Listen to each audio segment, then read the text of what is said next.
Hello mga mi, this is Mommy RB and I'm back for another video regarding family visit visa.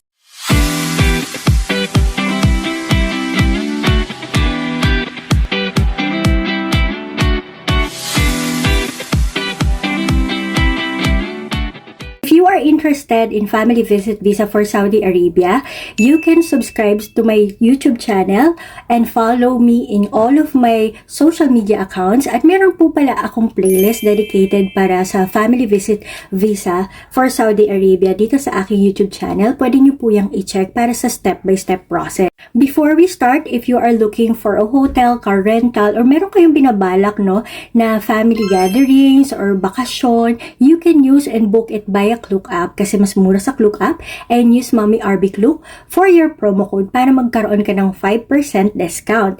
And also, you can use trip.com para makahanap kayo ng mga murang flights at magkaroon ng mga discount dahil maraming vouchers dyan. Ilalagay ko na lang po yung link ng trip.com dito sa ating description ng video. By the way, para po sa mga gustong gumamit ng Agoda at mag-book via Agoda, meron po tayo ditong affiliate link na makikita natin sa description ng ating video, and you can use that for your future booking. So let's start. Ano nga ba yung pag-uusapan natin today regarding family visit visa for Saudi Arabia? Ito very simple lang kasi madalas na tinatanong to sa akin, mga nagme-message sa akin ng mga nandun na sa Saudi. Ang tanong nila sa akin, ano daw yung kailangan nilang i-prepare pauwi ng Pilipinas? Actually, wala naman po masyadong dapat i-prepare pag pauwi na tayo ng Pilipinas bukod sa ating ticket at of course sa e-travel natin. Basically, mga may kailangan prepared lang natin yung kopya ng ating ticket. If you cannot print it, at least may screenshot kayo at kita doon yung mga details, especially yung QR code na sometimes yun yung basis nila. And of course, yung e-travel natin, pwede natin tong i-prepare ahead of time, 72 hours from the time of our departure papuntang Pilipinas. So, makikita natin yun, ma-access natin yun sa same link na shinare ko sa inyo before. If wala po kayong access for that, you can review this video. And kailangan lang po nun ng screenshot. Screenshot lang po nun. Yun po ay para hindi kayo matagalan sa paglabas dito sa Pilipinas sa may customs department or sa customs area. At hahanapin din po ata yun sa immigration kung hindi ako nagkakamali. Kasi I cannot remember fully kung hinanap siya sa akin sa immigration. Pero hinanap siya sa akin sa customs bago ako makalabas or kami makalabas ng anak ko sa airport. And then, syempre, i-make sure lang natin na yung mga bagahe natin ay maayos ang pagkakabalot. Kung kayo po ay merong mga pasabay katulad ko, make sure lang natin na hiwa-hiwalay syempre siya ng maleta.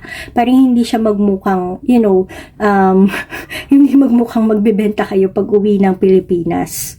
And kung ang inyong flight, mga mi, kasi usually, kung Riyadh kayo manggagaling, ang flight nyo yan gabi, matulog kayo ng mahaba muna. Siguro, pagdating ng hapon, matulog kayo bago kayo umalis papuntang airport kasi sobrang nakakapagod, no? Yung mag-aga ka nagising, nag-prepare ka, tapos pumunta ka ng airport, tapos 11 or 12 pa yung flight mo. During that time, sobra po yung pagod na naramdaman ko nung pauwi kami ng Pilipinas. Compared dun sa papunta kami ng Saudi, sobra pong iba yung pagka-drain ko. And I think one of the contribution about that, it's because gabi yung flight namin. So maaga na kaming, kung magagising kami ng matagal na oras, tapos pumunta kami ng airport. So wala kaming tulog hanggang sa makasakay kami and all.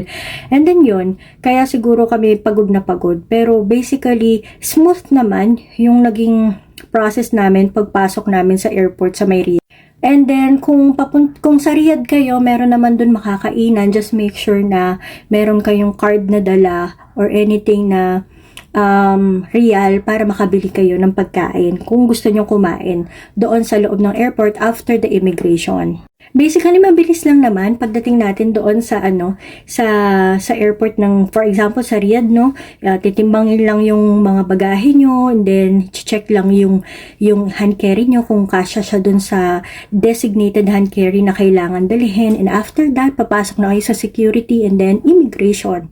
And huwag kayo mag-alala, merong mga makakainan doon. May Starbucks din doon sa loob.